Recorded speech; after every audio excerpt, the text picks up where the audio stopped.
Hi, my name is Jennifer Springer, and I'm here with first-time author J.R. Floyd. Hi, J.R. Hey, how are you? Good afternoon. Congratulations on your first book. Thank you. Before we discuss The Waiting Game, I'd like to share with viewers a little bit of information about you. Is that okay? Yes, go ahead, please. Alrighty, so J. Rashima Floyd, a New York resident, currently works as a writing consultant and religious educator. She presented at the BMCC CUNY Writers Conference, is a recipient of the Audre Lorde Collective Award, and a winner of the Jacob A. Weiser Playwriting Award for her work, The Conversation. She was a freelance writer for Street News for several years, and she has appeared in the gospel play, Oh Lord, Why Did I Get Married? She is also a member of the BMCC Downtown Chorus, and The Waiting Game is her first book. So the first thing I want to ask you, JR, is can you just tell us what inspired you to write The Waiting Game and what made you come up with this title? I drew my inspiration from observing women from different backgrounds and their frustration and wanting change in their lives, in their careers, in their relationships. But what I observed was that they weren't being proactive in helping that change to come into their life. So thus, this is how the title, The Waiting Game, has come. And I also observed them just being stagnated and emotional anguish. Okay.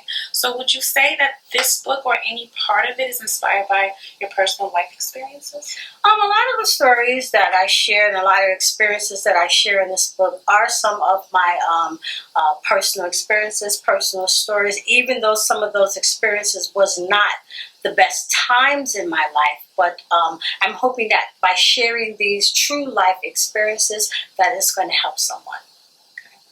Who is your targeted audience? Are you mainly aiming towards women?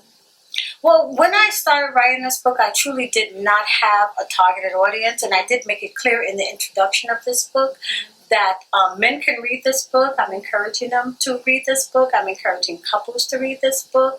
Anyone over the age of 21 can read this book. There is nothing explicit in this book that they could not read. So I really didn't have a target audience. This book is for public consumption. Got it. Okay.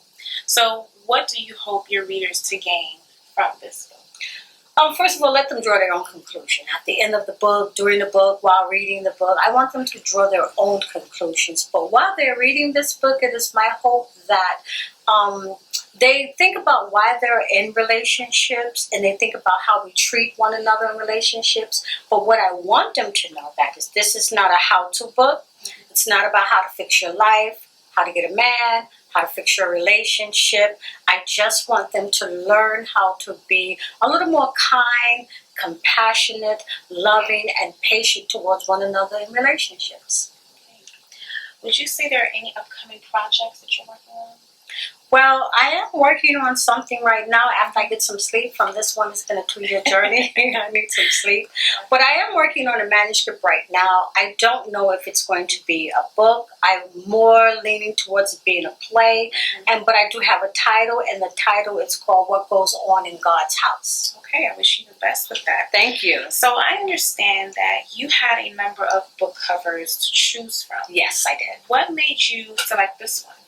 I select this book cover mainly because of the public really selected this. I put both of them out there, and the public mainly selected. But I chose this one because I thought that it represented more what the book is about. But the best person to talk about and to explain how she developed and came up with the concept of this book cover is Rabia, who is the designer of the book cover, a recent graduate from the Borough of Manhattan Community College, where she majored in graphic designing, and now she's over currently at City College, and her major now is electronic designing. So I'm just going to let her explain this wonderful cover. Hi, Rabia. Hey, how are you? So would you mind explaining the design for Rashima's book? Yeah, well, when Rashima approached me for the book cover, and I was very excited because it was like very very good. She started telling me about the book, and I was like, yeah, that's it's a really good book, and the story is really good, and it tells a lot about how women feel in the society, how we all have to how we supposed to pretend to know everything. And when she was talking to me about it, and I started having images pop up in my head here and there, and everything started to come together. But mainly, this particular cover came into my head when I was at the coffee shop, and I was waiting for my friend, and I'm like waiting. I'm like, waiting game. What does it mean? What does it feel like to be waited? And then just everything just started coming together, and I did a few sketches, and it just come together. So Roshima appreciated it very much, and Yes. everyone who I spoke to and she spoke to, yes, it was good. So everything came together. Congratulations on this cover. It's very Yes, beautiful. Thank you so much. And I think it's a great table conversation. Yes. Yeah. To have very thought-provoking. And so, JR, I would like to know if you're going to give us a sneak peek of what readers are to expect. Yes, I would like to do that very much. All right.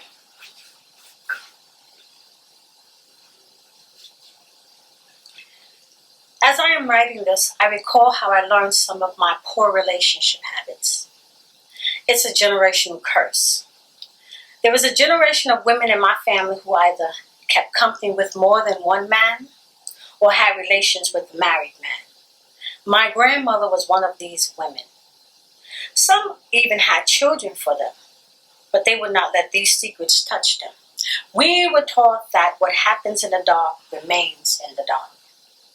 Brownlee House Richardson was her name, God rest her soul. She buried 2 husbands and had countless boyfriends.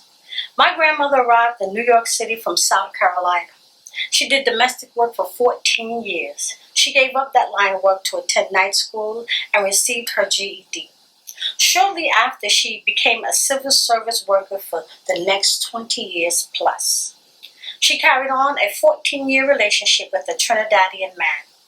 During the years of this union, she built him from the ground up. She taught him how to dress, she got him a good city job, and they seemed to be happy. However, my grandmother did not have her happily ever after. In the end, he walked into her house and he put his keys on the table and announced that he was returning to his wife as a full-time husband and father. My grandmother was crushed. She spent 14 years of her life waiting for calls, to spend time with her, or even dinner. And for what? I understand that we do not always have a choice to who we fall in love with. Yes, life happens. But after those years, you think he would do a better job at his exit. Yes, years later, my grandmother received the news that her former lover suffered a stroke. Accompanied by my mother, she went to see him despite his wife's objections. On the day of the visit, I watched my grandmother prepare herself. She seemed to have no ill feelings against him, or did she? She wanted to see him one last time. I wonder how she felt when she walked into that hospital room. I wonder, did he know her? Were they given a moment of privacy to say their final goodbyes? My grandmother was brave. I don't know if I could ever forgive and continue to love a man for willingly engaging in a relationship that he knew he was going to end. How do you just walk out on someone after creating so many memories? After 14 years, you would think that he would reach out and say, "Hello, how are you doing?" Their relationship wasn't kept in the dark. His wife knew. So he wasn't creeping. I found out years later, the reason why his wife didn't put up a fuss was because she had him by the balls, literally. As the story went, she was the second wife and much older. If I recall, there was a green card situation. She helped him raise his 2 children from the first marriage, and to seal the deal, she had 2 children for him. In the end, the old saying, "She can have the man because I got the ring," revealed to be true in my grandmother's case. Well, this is as far as I can go with this story. I said this to say, to my readers, men and women, if you find yourself in a similar situation, no matter how long you wait and convince yourself He will leave her for you and vice versa. All you have to do is wait. Ask yourself a question. If they haven't left yet, what's keeping them from doing so? What say you? Wow. Well, I say that was excellent. Thank It you. sure was. Thank Profound. I'm captivated, and I hope that you all enjoyed this sample. And stay tuned for the closing chapters in fall 2016. Yes. Yes, and then in the meantime, a collection of JR's work can be found at dragthepen.wordpress.com, Facebook, and LinkedIn. And the Waiting Game Kindle edition is now available on Amazon.com under the name J.R. Floyd. So I would love for you to order your copy today. I know I will. And thank you all for watching.